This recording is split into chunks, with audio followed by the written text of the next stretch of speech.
Hello everyone, hope you all are good and doing well. आज हम लोग analogue electronics में मोनोस्टेबल मल्टीवाइब्रेटर के सर्किट ऑपरेशन को समझेंगे। इससे पहले हम लोगों ने अस्टेबल मल्टीवाइब्रेटर के सर्किट डायग्राम को और उसके ऑपरेशन को समझ लिया था।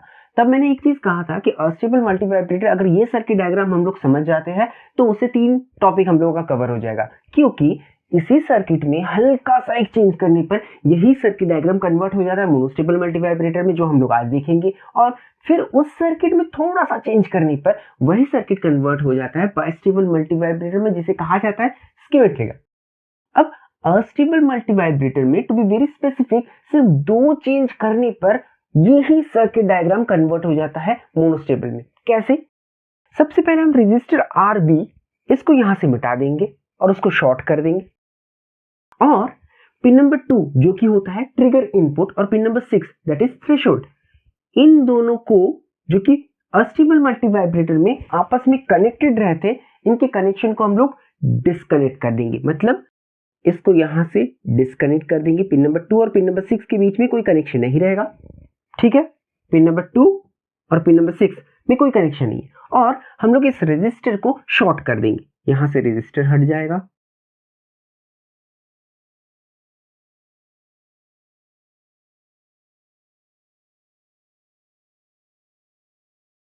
तो अभी आपके सामने जो सर्किट डायग्राम है ये है मोनोस्टेबल मल्टीवाइब्रेटर का सर्किट डायग्राम। सिर्फ 2 चेंज करने पर ये सर्किट डायग्राम हमें मिल गया। रजिस्टर आरबी को यहां से हटा दिए और यहाँ पे पिन नंबर 2 और पिन नंबर 6 के बीच में जो कनेक्शन था उसे हम लोगों ने डिस्कनेक्ट कर दिया, ठीक है।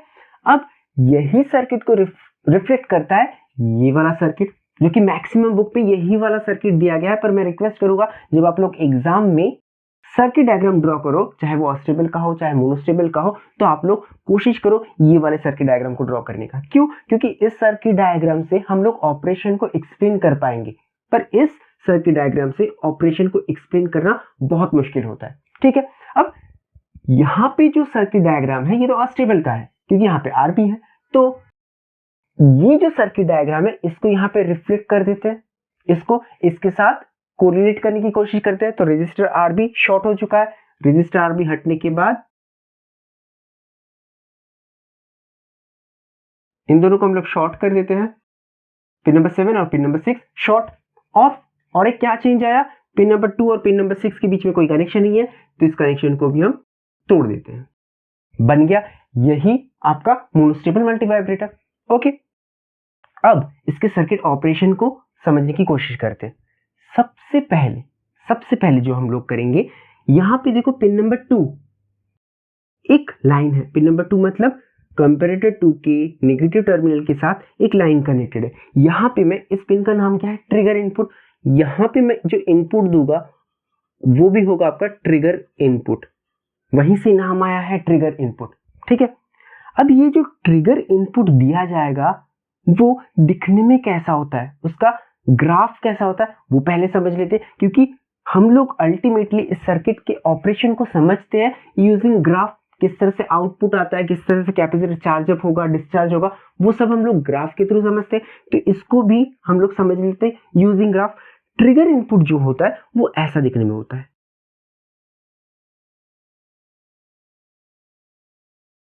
ओके। अब ये है आपका VCC रहता है, ये वाला लेवल, और ये वाला लेवल रहता है आपका 0 वोल्ट एंड VCC। अब यहां पे एक चीज गौर करने वाली बात है कि VCC से 0 मतलब ये वाला एज है नेगेटिव एज, हाई से लो की तरफ, ठीक। फिर यहाँ पे लो से हाई की तरफ जा रहा है तो ये नेगेटिव एज है, बड़े वैल्यू से छोटे वैल्यू की तरफ आ रहा है तो नेगेटिव एज। अब जब ये VCC से 0 की तरफ आ रहा है तो कभी ना कभी ये 1/3 VCC को क्रॉस करेगा, उस लेवल को भी क्रॉस करेगा। मान लेते हैं ये वाला लेवल है आपका 1/3 VCC को शो कर रहा है, ये वाला लेवल डॉटेड। तो जब VCC से 0 की तरफ जा रहा है तो कभी ना कभी वो इस लेवल को क्रॉस करेगा, 1/3 VCC को क्रॉस करेगा, ठीक है। अब जैसे ही सर्किट को हम लोग क्या करते हैं, सर्किट को हम लोग सप्लाई देते हैं, तो सबसे पहले वो क्या करता है, इस नोड का वोल्टेज 2/3 VCC और इस नोड के वोल्टेज को 1/3 VCC पे बिल्कुल फिक्स कर देता है, ठीक। अब जैसे ही मैं इस तरह का इनपुट इस तरह का इनपुट इस कंपैरेटर पे देता हूं तो क्या इफेक्ट पड़ेगा? पहले तो मैं इस वेवफॉर्म को यहां पे ड्रॉ कर लेता हूं, ठीक है, क्योंकि यहीं पे हम लोग बाकी वेवफॉर्म्स भी ड्रॉ करेंगे। तो इनपुट को पहले यहां पे मैं ड्रॉ कर लेता हूं। इनपुट, इनपुट क्या है? ये वाला।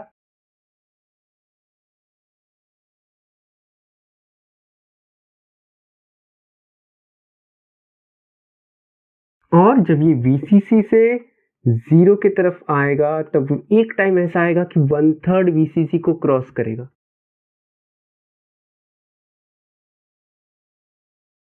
ओके, मैं 1/3 को यहां पे लिख सकता था पर यहां पे जगह कम है। ओके, अब ध्यान देना है, जैसे ही ये सिग्नल हाई से लो की तरफ जा रहा है इस पर्टिकुलर पॉइंट पे, मतलब ये 1/3 VCC की जो लेवल को रिप्रेजेंट कर रहा है उस लेवल से, मतलब ये वाले लेवल से नीचे उतरा तो वो वोल्टेज कहां पे अप्लाई हो रहा है? देखो ये चीज कहां पे अप्लाई कर रहे हैं हम लोग? पिन नंबर 2 पे। तो मैं बोल सकता हूं जैसे ही इस पॉइंट से नीचे उतरा है तो यहाँ का वोल्टेज कितना है? 1/3 VCC से थोड़ा सा कम, उससे नीचे उतरा ना, नेगेटिव एज। तो यहाँ पे कितना वोल्टेज अप्लाई हो रहा है? 1/3 VCC से थोड़ा सा कम। यहाँ का वोल्टेज कितना है? 1/3 VCC। दोनों में बड़ा कौन? 1/3 VCC बड़ा है।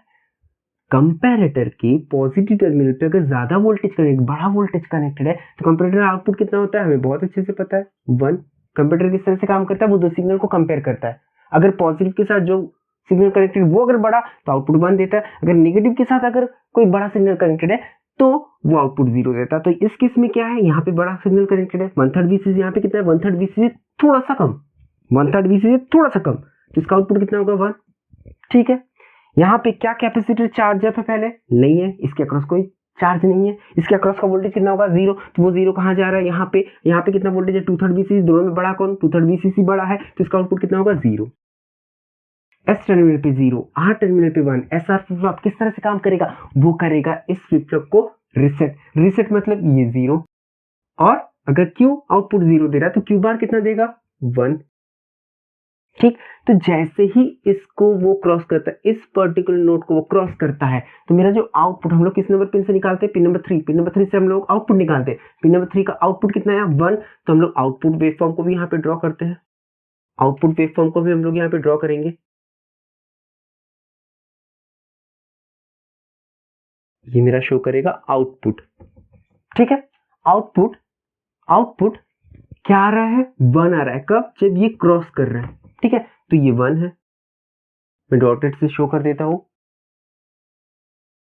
तो ये 0 था, 1 आ गया। कब तक 1 रहेगा? कब तक 1 रहेगा वो बाद में देखेंगे, सर्किट ऑपरेशन के ऊपर डिपेंड करेगा कि वो कब तक 1 रहेगा। पर अभी वो 1 हुआ, जैसे ये क्रॉस कर रहा है उसी टाइम पे वो 1 हो गया। अब ये तो 1 आया, ये कितना आया? 0। यही 0 कहां जा रहा है? ट्रांजिस्टर के बेस में। अगर ट्रांजिस्टर के बेस पे 0 विथ रिस्पेक्ट टू एमिटर, ये भी तो 0 है ना, ग्राउंड है, तो विथ रिस्पेक्ट टू एमिटर क्या ये बड़ा है? अगर बड़ा रहता तो ट्रांजिस्टर कंडक्ट करता, इसमें से करंट फ्लो होने देता। पर क्या ये बड़ा है? नहीं, यही 0 आ रहा ना, तो क्या ये बड़ा है? नहीं। तो क्या ये ट्रांजिस्टर कंडक्ट करेगा? नहीं, ट्रांजिस्टर कंडक्ट नहीं करेगा। ट्रांजिस्टर कंडक्ट नहीं करेगा। कंडक्ट करने का क्या क्राइटेरिया है?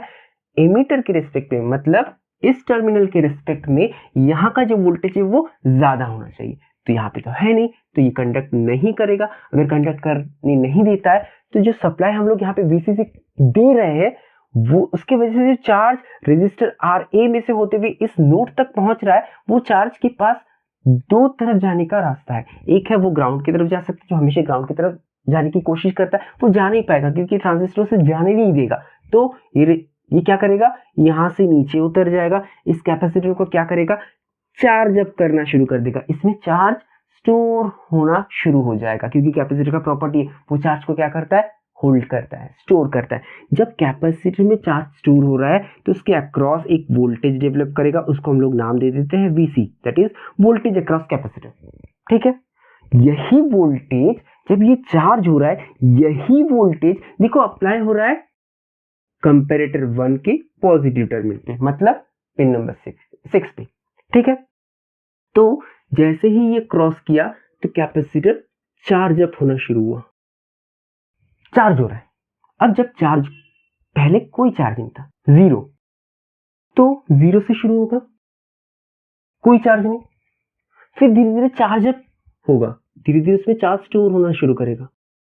मैक्सिमम चार्ज जब स्टोर होगा तो उसके अक्रॉस का वोल्टेज कितना है, उसे चार्ज कौन दे रहा है, वीसीसी। तो जब मैक्सिमम चार्ज उसमें स्टोर हो जाएगा तब उसके अक्रॉस का वोल्टेज कितना होगा, वीसीसी। मतलब ये जीरो से शुरू हुआ, कितना मैक्सिमम उसके अक्रॉस वोल्टेज आ सकता है, वीसीसी, जो उसे चार्ज दे रहा है उतना ही मैक्सिमम आ सकता है, उससे ज्यादा तो नहीं जाएगा।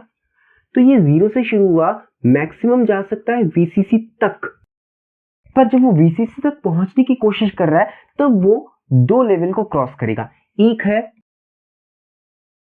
1/3 वीसीसी और एक है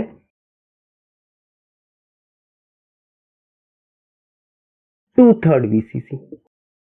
जब वो मैक्सिमम की तरफ जाने की कोशिश कर रहा है तब इन दोनों लेवल को वो क्रॉस करेगा। तो यहाँ पे मैं इसको अच्छे से ड्रॉ कर देता हूँ, ये है 1/3 वीसीसी का लाइन और ये है 2/3 वीसीसी।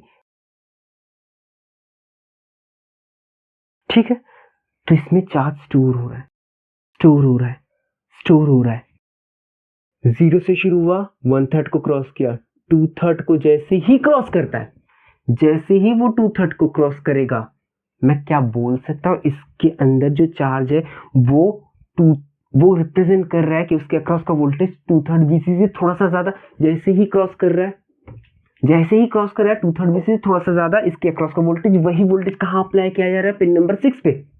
तो यहाँ पे वोल्टेज कितना है, 2/3 वीसीसी से थोड़ा सा ज्यादा।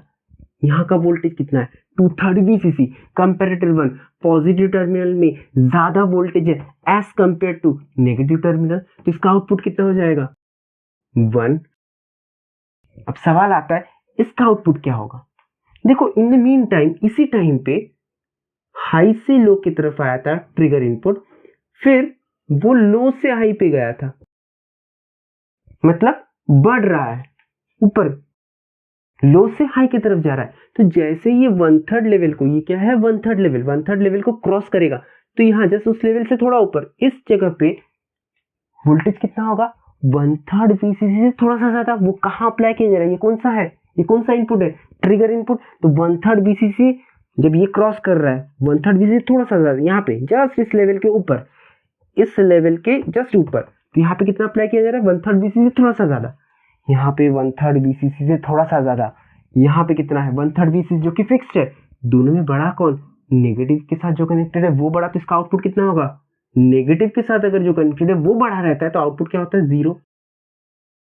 एस पे 1, आर पे 0, SR flip flop set condition में जाएगा। सेट कंडीशन पे मतलब क्यू 1 करेगा और क्यू बार 0 कर देगा। जैसे ही 2/3 वीसीसी को क्रॉस किया, जैसे ही 2/3 वीसीसी को क्रॉस किया, जो हाई था उस टाइम पे वो क्या कर देगा, आउटपुट हम लोग यहां से निकाल रहे तो वो क्या हो गया, अभी जैसे ही 2/3 को क्रॉस किया ये लो हो जाएगा। अब ये 2/3 को क्रॉस करने के बाद ये हो गया 1, यही 1 जा रहा है ट्रांजिस्टर के बेस पे 1। क्या इमिटर के रिस्पेक्ट पे अब बेस में जो वोल्टेज है वो ज्यादा है, हाँ है, तो ट्रांजिस्टर क्या कंडक्ट करेगा, हाँ अब वो कंडक्ट करेगा। अगर वो कंडक्ट करता है तो जो चार्ज इतनी देर से स्टोर हो रहा था through VCC, through resistor R A, charge store हो रहा था, उससे अब मौका मिल चुका है ग्राउंड तक जाने का। अब बहुत लोग बोल सकते हैं कि सर यहाँ पे नीचे ही तो ग्राउंड था तो चार्ज तो यहाँ उतर सकता था, नहीं, कैपेसिटर में ये पॉजिटिव प्लेट हुआ था, ये नेगेटिवली चार्ज हुआ था, तो पॉजिटिव चार्ज जाएगा ना, ये पॉजिटिव चार्ज छलांग तो नहीं मारेगा यहाँ से, तो यहाँ पे आने का कोई चांसेस नहीं है। यही चार्ज अब ग्राउंड ढूंढेगा, उसे ग्राउंड दिख रहा है और वो जा भी सकता है, क्योंकि ये अब क्या हो गया, ये ट्रांजिस्टर कंडक्ट करेगा, तो चार्ज क्या हमेशा ढूंढता है, ग्राउंड ढूंढता है। तो यहां से चार्ज ग्राउंड की तरफ जाएगा। जब ग्राउंड की तरफ जा रहा है तब एक चीज बहुत ध्यान में रखने वाली बात है, क्या यहाँ पे रेजिस्टर आर भी है जो अस्टेबल मल्टीवाइब्रेटर में था, नहीं है। रेजिस्टर क्या करता है, अपोज करता है चार्ज के फ्लो को। कोई है उसको अपोज करने वाला, नहीं। यहाँ पे रेजिस्टर है, नहीं, तो क्या उसको अपोज करने वाला कोई है, नहीं है। तो जो चार्ज है, जो चार्ज इतने देर से स्टोर हुआ वो चार्ज तुरंत तुरंत डिस्चार्ज होगा, तुरंत डिस्चार्ज होगा। अब वो ऐसे धीरे धीरे डिस्चार्ज नहीं होगा, तुरंत डिस्चार्ज होगा, ठीक है। फिर वो वेट करेगा कब मुझे ट्रिगर का नेगेटिव एज दिया जा रहा है, और मोर स्पेसिफिकली इस ट्रिगर इनपुट पे ऐसा वोल्टेज जो 1/3 VCC से कम हो, 1/3 VCC से मतलब इस लेवल के नीचे, उसका वेट करेगा। जैसे ही वो सिग्नल आता है फिर से वो चार्ज अप होना शुरू होगा, फिर से वो चार्ज अप होना शुरू होगा, और यहाँ पे फिर से वो बंद हो जाएगा, ठीक है। तो इस तरह से वेव के थ्रू हम लोग इस सर्किट के ऑपरेशन को समझ सकते हैं। Okay, so this is our monostable multivibrator using IC555। क्या चेंज किए?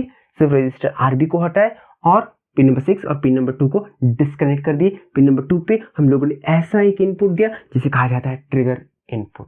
क्या कर रहा है? ये ट्रिगर कर रहा है। अब मोनोस्टेबल क्यों नाम दिया गया? मोनोस्टेबल, मोनो का मतलब क्या होता है? एक, सिंगल।